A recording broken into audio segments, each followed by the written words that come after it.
Hello guys! For today's video, ating pasyalan naman ang isa sa pinaka-affordable, malinis, maganda at very spacious na hotel dito sa Pasig. Ito ay walang iba kundi ang Ace Water Spa or Ace Hotel and Suites.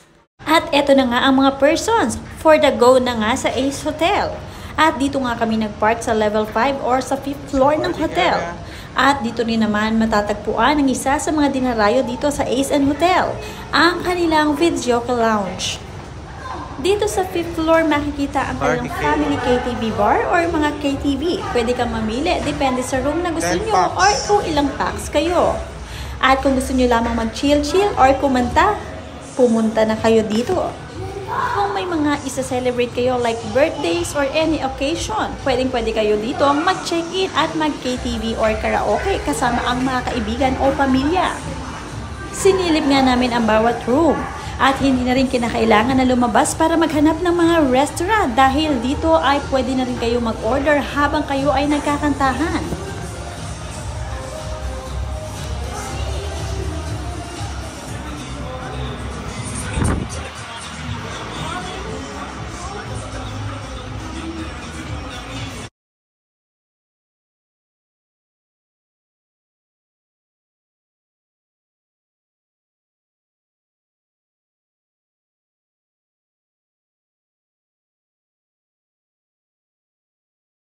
At dahil nakita na nga namin ang kanilang mga KTV room ay papasok na nga kami sa lobby ng hotel para naman masilayan ang ganda ng hotel at ang ganda ng room na ito.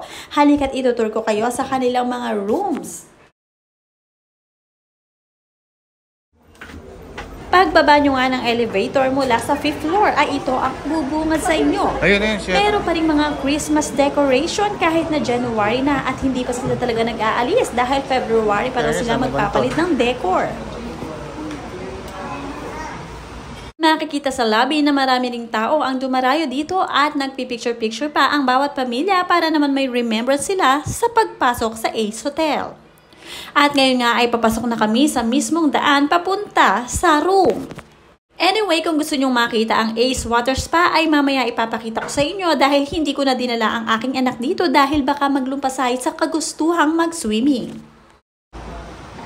Itong dinaraanan nga namin ngayon ay ang entrance papunta sa mga hotel room at dito rin naman matatagpuan ang reception area kung gustong magpabook or pwede rin naman magpabook through online.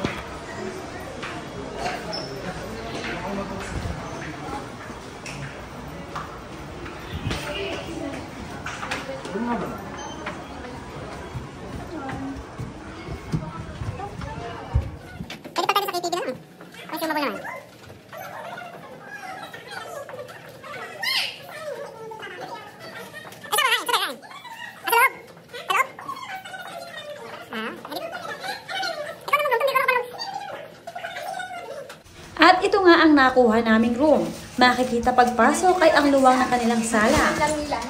Simple lamang ang hotel room na ito at wala kang makikita kung ano-anong abubot. Wala rin silang carpet sa loob ng room. Makikita rin dito ang kanilang dining table kung saan pwede kang mag-dine in. At dito rin makikita ang kanilang office chair. Kung meron kang work, pwede ka doon mag-work. At mini sala, mini sofa. At dito na nga rin papasok sa isang room. Isang bedroom ang room na ito. Ito ang kanilang toilet. Makikita malinis din at very simple. May blower, telephone. Napansin ko sa hotel room na ito ay parang isang condominium na luma na ikinonvert bilang isang hotel.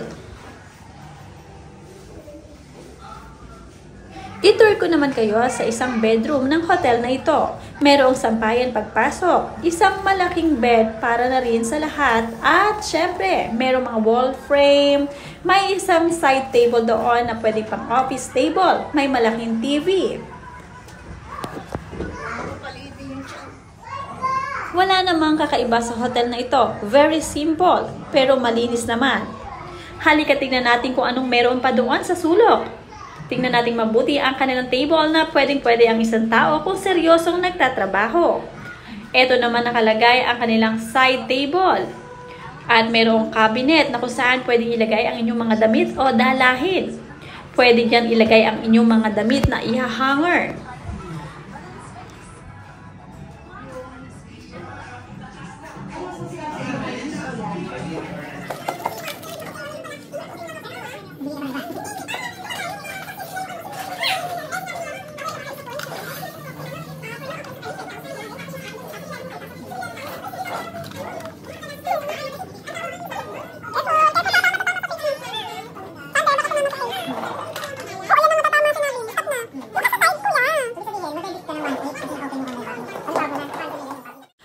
Bumaba nga ako sandali para lang sulyapan ang kanilang Ace Water Spa na kung saan ay dinarayon ng marami. Isa kasi ito sa signature ng hotel na ito, ang Water Spa. At dahil dyan, dito na rin nagtatapos ang aking video ng Ace Hotel and Water Spa. Maraming salamat sa panonood at don't forget to click subscribe.